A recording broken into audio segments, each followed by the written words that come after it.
Esto pasó un par de semanas después de empezar el verano.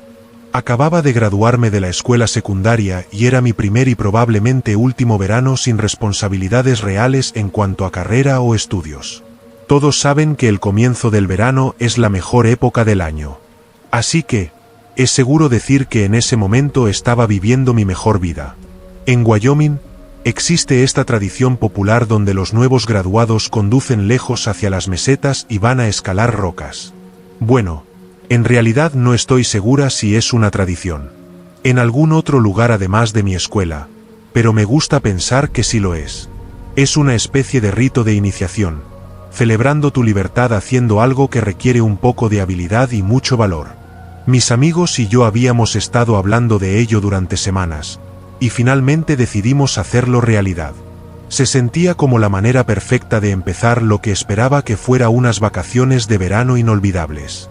Éramos yo, Alexandra, Nick y Jack. Todos habíamos sido amigos desde la escuela secundaria, y Alex era la única con un coche lo suficientemente fiable para hacer el viaje. Un jeep con el que estaba obsesionada y aprovechaba cualquier excusa para llevarlo fuera de la carretera. También era la conductora designada ya que no bebe, lo que nos vino perfecto al resto de nosotros que planeábamos llevar unas cervezas para celebrar una vez que llegáramos a la cima de cualquier meseta que decidiéramos escalar.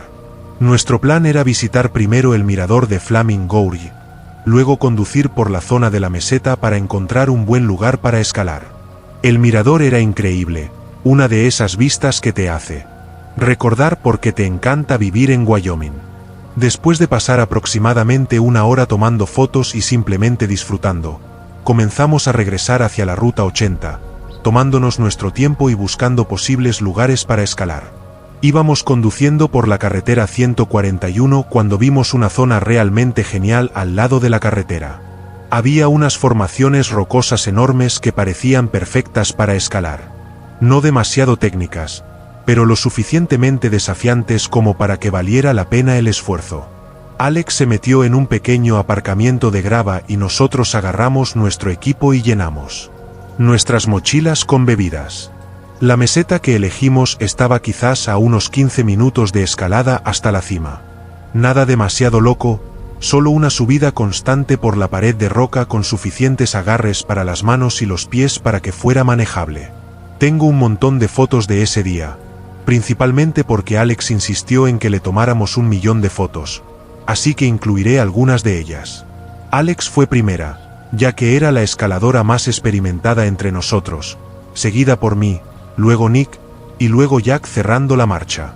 La vista desde la cima era absolutamente valía la pena. Podías ver millas en todas direcciones, solo extensiones interminables de la naturaleza de Wyoming.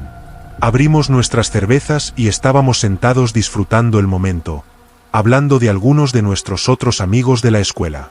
Yo estaba como mirando al espacio, admirando el paisaje, cuando noté un coche acelerando por la carretera.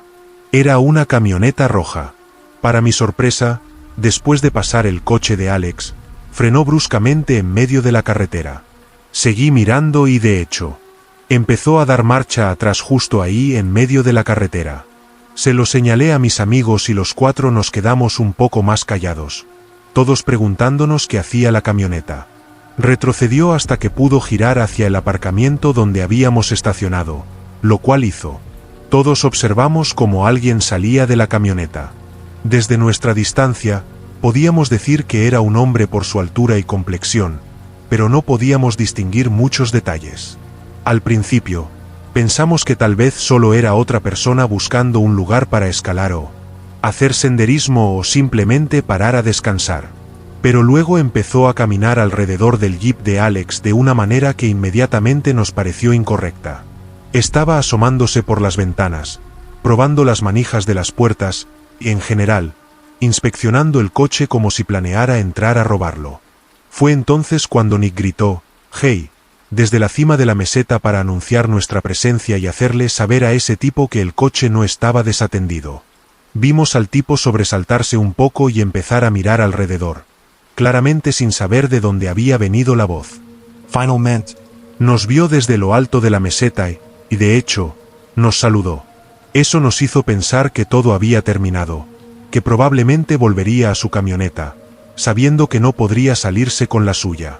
Para nuestra sorpresa, sin embargo, siguió curioseando el coche de Alex. En respuesta a eso, Jack gritó que estábamos armados, lo cual sigo pensando que fue una mala idea. Obviamente no teníamos armas con nosotros, pero supuse que Jack pensó que el farol podría ahuyentar al tipo. En cambio, el hombre nos miró y nos gritó algo que me dejó helada. Dijo, «Yo también, chico». Luego levantó algo en el aire y lo agitó, presumiblemente un arma, pero no pude distinguirlo desde tan lejos. Lo que sucedió después fue como sacado de una pesadilla. El hombre comenzó a golpear las ventanas del jeep con el hombro y el codo, claramente intentando entrar.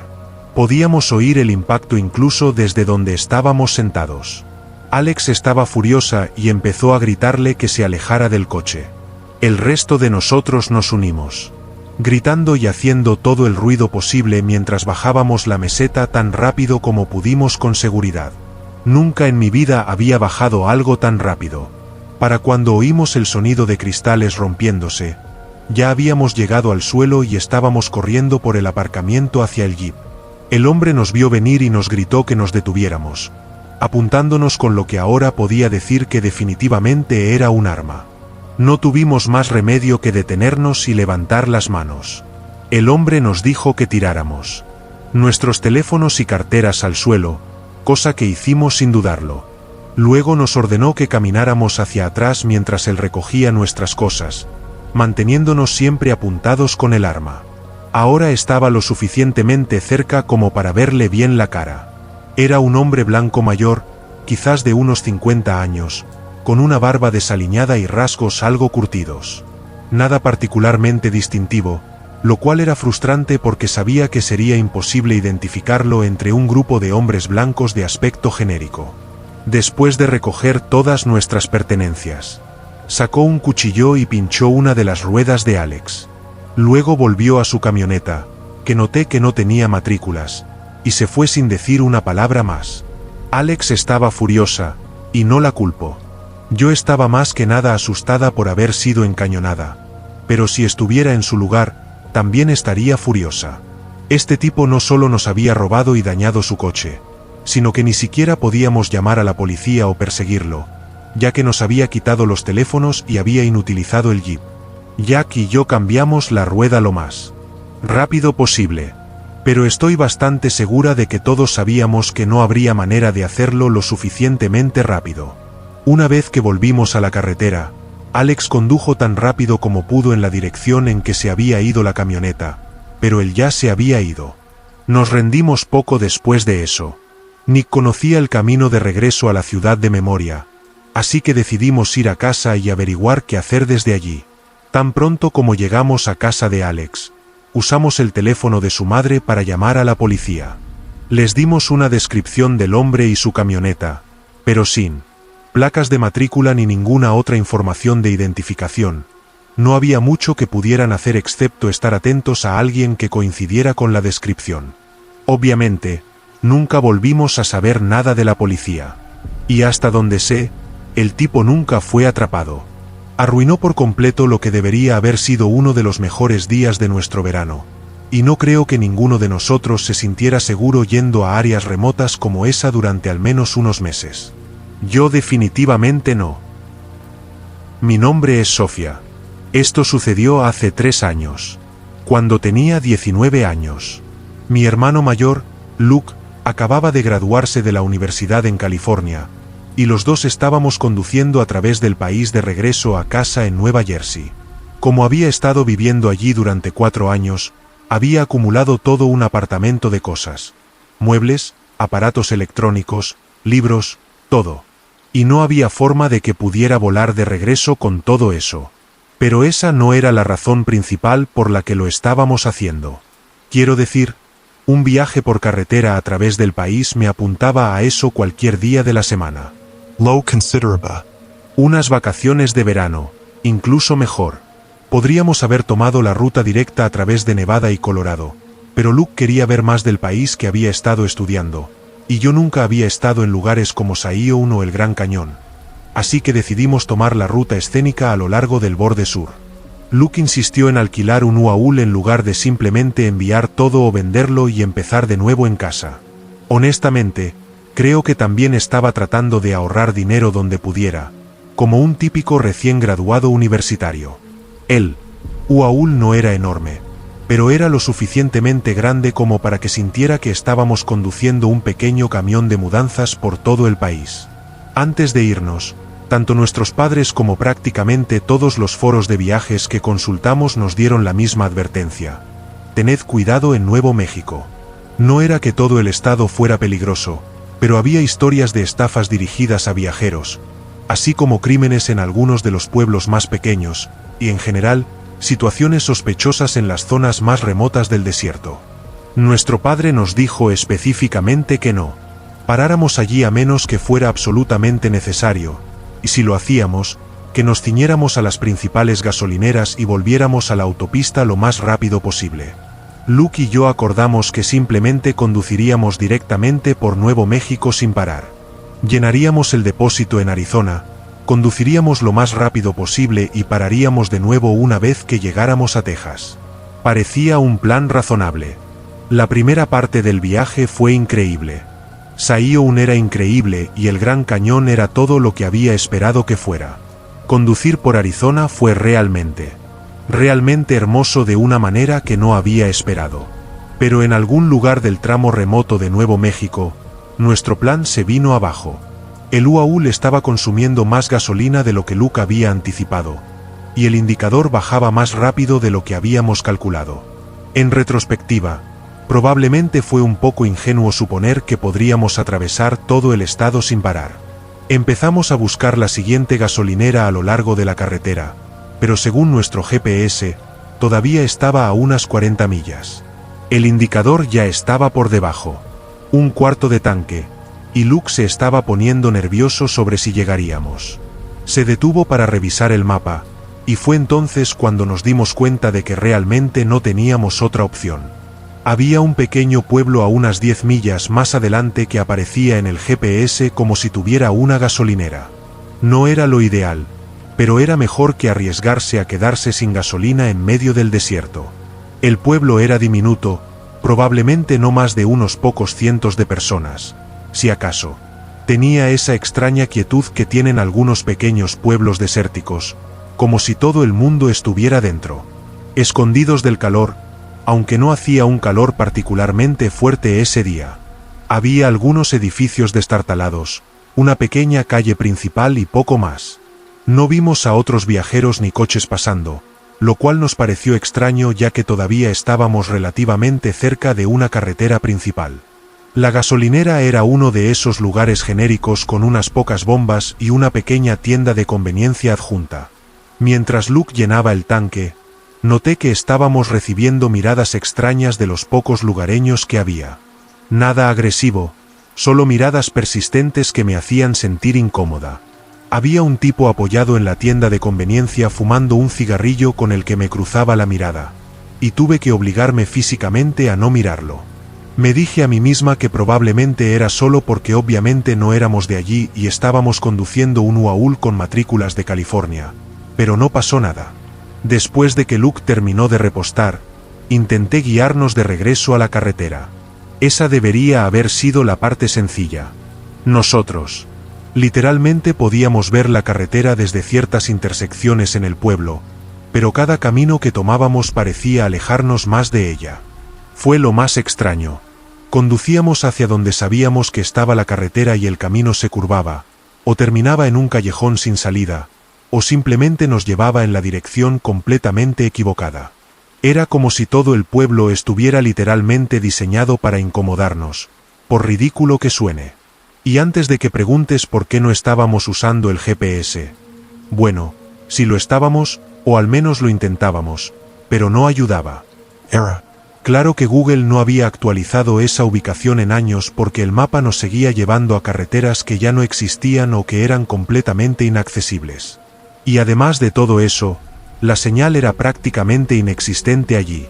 Así que pasaba por ciclos de breve conexión seguidos de la nada durante minutos. Terminamos conduciendo por las mismas pocas cuadras varias veces, y yo estaba cada vez más ansiosa.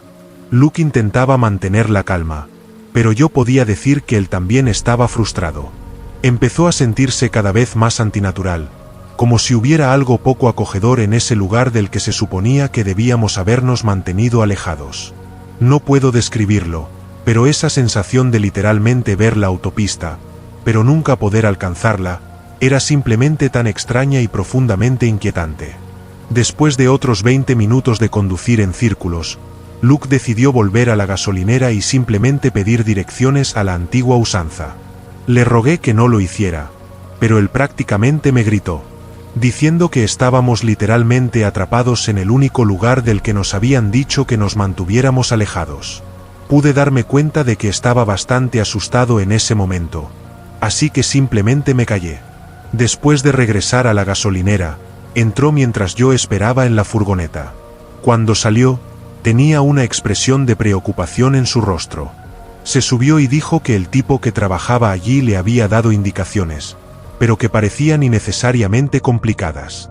Según el empleado, necesitábamos conducir 17 millas en dirección opuesta a la autopista a través de algunas carreteras desérticas. Caminos secundarios para finalmente volver a una rampa de acceso. Lo miré como si se hubiera vuelto loco. ¿En qué mundo necesitaríamos conducir 17 millas en la dirección equivocada cuando podíamos ver la autopista desde donde estábamos sentados? Le pregunté a Luke cómo era el tipo, y dijo que parecía bastante amigable, pero había algo extraño en lo seguro que estaba de las direcciones. Como si estuviera esforzándose mucho para convencer a Luke de que esta ruta indirecta era la única. Luke también mencionó que el empleado había estado haciéndonos muchas preguntas sobre a dónde íbamos y cuánto tiempo viajaríamos. Antes de que pudiera siquiera decirlo, Luke dijo, no confío en absoluto. Tenemos que salir de aquí. Simplemente empezó a conducir y yo no puse objeciones. Finalmente se detuvo en una calle lateral tranquila para decidir qué hacer a continuación. El GPS seguía sin funcionar correctamente, y sentí que empezaba a hiperventilar. Una pequeña parte de mí no podía evitar pensar que algo realmente terrible estaba a punto de suceder. Y entonces, como si fuera por arte de magia, una polvorienta camioneta se detuvo a nuestro lado. Sentí que mi corazón empezaba a acelerarse, y miré a Luke, quien, por lo que pude ver, ya se estaba preparando para salir a toda velocidad si llegaba el caso. La ventana de la camioneta se bajó, y el tipo le preguntó a Luke si nos habíamos averiado o estábamos perdidos. Luke miró al tipo durante unos cuantos segundos antes de responder, claramente tratando de evaluar si estábamos en peligro o no. Me senté allí en el asiento del pasajero tratando de controlar mi respiración. Así de asustada estaba. Si hubiera estado sola, no sé qué habría hecho. Después de unos tensos momentos, Luke solo dijo que nos dirigíamos a la autopista.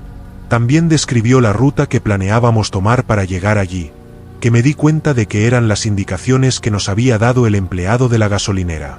No tenía la mejor vista del hombre desde donde estaba sentada, pero por el tono de su voz, parecía que se puso muy serio después de escuchar a mi hermano hablar. Nos preguntó si estábamos, locos y dijo que definitivamente no debíamos seguir esas indicaciones. Continuó diciendo que la ruta que mi hermano había descrito nos llevaría a una zona realmente desolada que se sospechaba que era un punto caliente de tráfico de drogas. En su lugar, nos dio direcciones alternativas. Luego dijo que era un milagro que no nos hubieran robado ya, considerando lo despistados que éramos y lo mucho que destacábamos, conduciendo un UAU y todo. Luego, antes de que pudiéramos siquiera darle las gracias, se marchó. And I, Luke, and I, yo. Dijo algo después de eso. Luke simplemente empezó a conducir, siguiendo las indicaciones del hombre. Efectivamente, a 1 milla de la ciudad, había un camino de grava que era fácil de pasar por alto si no lo buscabas. Era la entrada a la autopista menos intuitiva y más enrevesada que jamás había visto. Pero después de seguir el camino durante un buen rato, de hecho nos llevó de vuelta a la autopista, y eso fue todo. Luke y yo hablamos un poco de todo el asunto, pero no creo que ninguno de los dos quisiera insistir demasiado en ello. Nosotros, obviamente nos reímos de ello ahora, y toda nuestra familia conoce la historia y nos pide que la contemos de vez en cuando, pero en ese momento, fue lo más inquietante que nos ha pasado. Nunca olvidaré esa sensación indescriptible de estar allí. Era como una mezcla de temor y anticipación y ansiedad mezcladas en una sola. Mi hermano lo describió como una especie de limbo sin aliento donde no te estás ahogando del todo, pero puedes sentir que se acerca. Nunca más quiero experimentar eso. Esto sucedió hace 5 años, 5 veranos. Hace para ser exactos.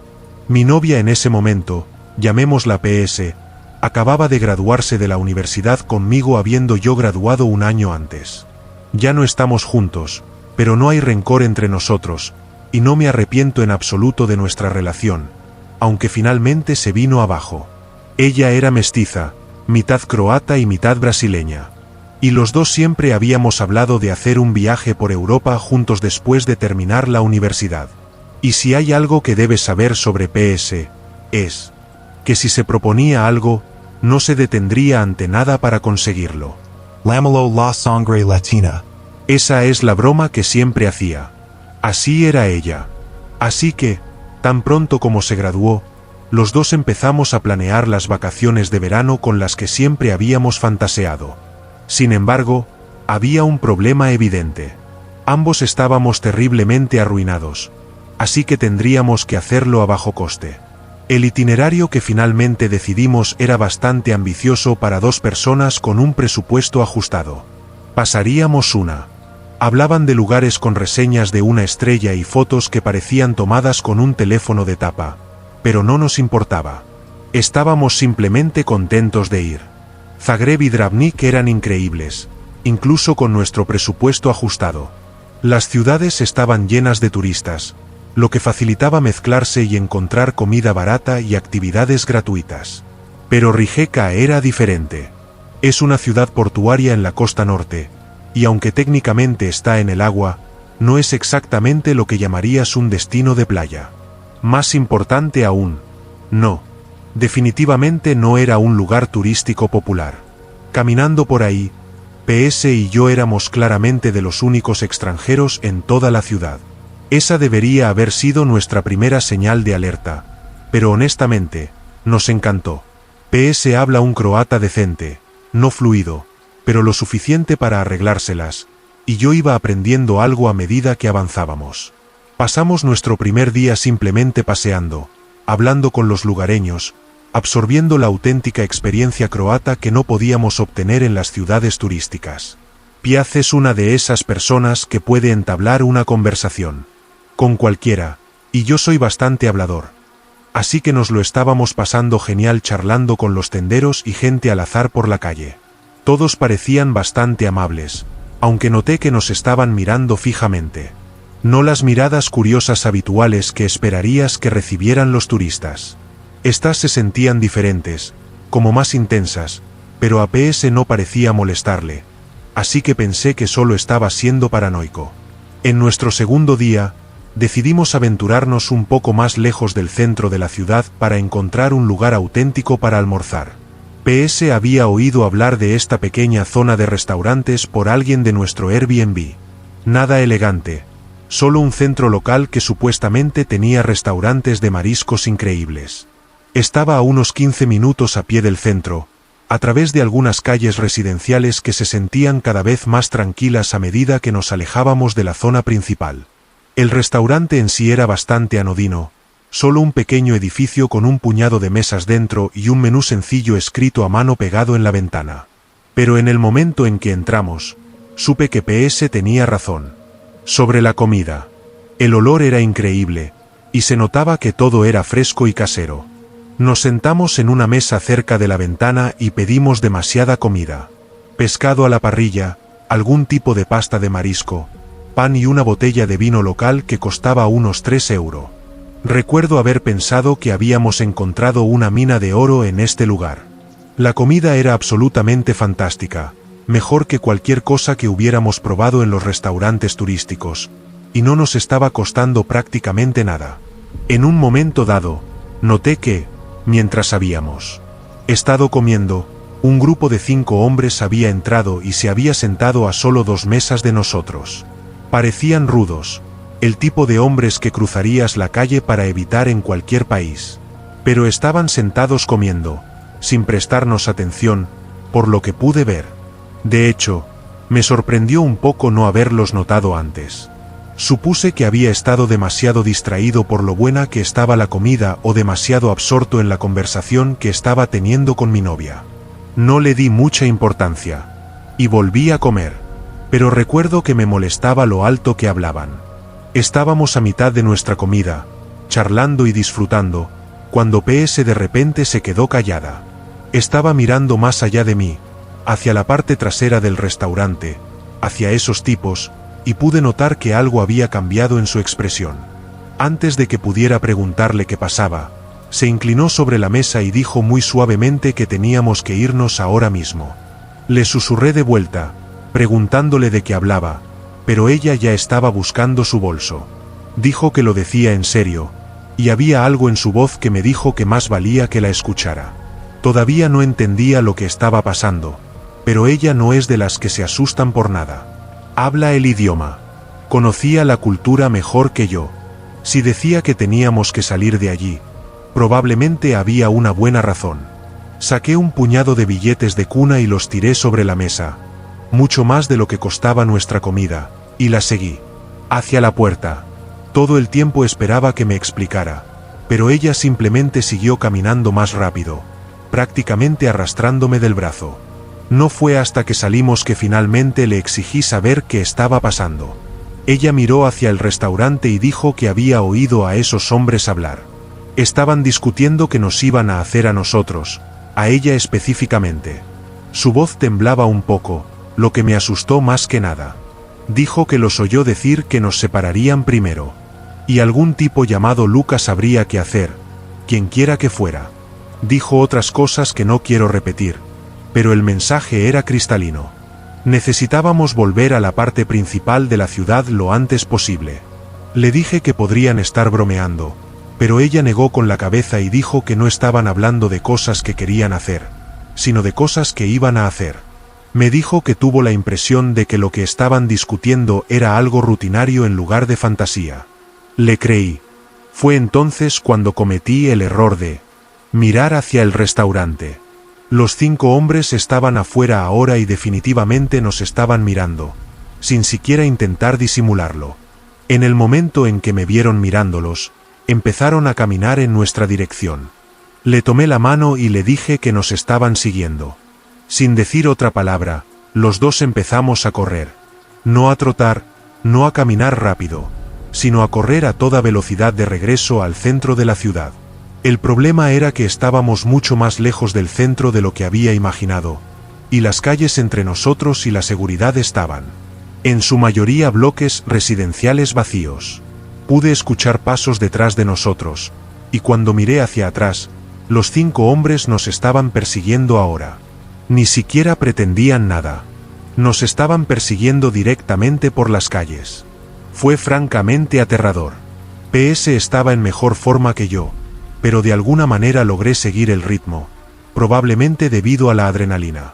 Corrimos durante lo que pareció una eternidad, doblando por calles al azar, esperando ir en la dirección correcta.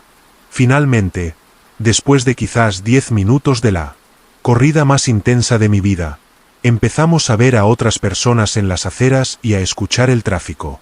Los hombres dejaron de perseguirnos tan pronto como llegamos a la zona concurrida. Miré hacia atrás una vez más y los vi parados allí, quizás a 2 cuadras detrás de nosotros, observándonos, pero sin acercarse. Era como si supieran que no podían hacer lo que sea que habían planeado una vez que hubiera testigos alrededor. Ambos estábamos completamente sin aliento y temblando por la adrenalina.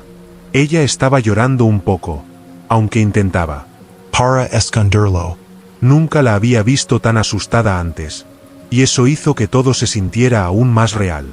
Encontramos una cafetería en la plaza principal y nos sentamos tratando de procesar lo que acababa de suceder. Fue entonces cuando un señor croata mayor en la mesa de al lado, que debió habernos oído hablar en inglés, se inclinó y nos preguntó si estábamos bien. Cuando le explicamos lo que había pasado, simplemente negó con la cabeza y nos llamó idiotas. No de una manera cruel, sino como si no pudiera creer lo ingenuos que habíamos sido. Dijo que los turistas no deberían deambular. solos por esa parte de la ciudad, especialmente extranjeros tan obvios como nosotros. Luego PS describió el restaurante al que habíamos ido y la expresión del hombre se volvió aún más seria. Lo que nos dijo literalmente me mareó. Dijo que básicamente habíamos entrado en un conocido punto de encuentro de criminales locales, que el lugar estaba conectado con algún tipo de grupo de crimen organizado que operaba en la zona.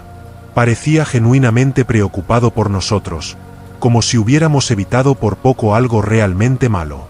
Mencioné algo sobre avisar a las autoridades locales, y él solo se rió, pero no dio más detalles.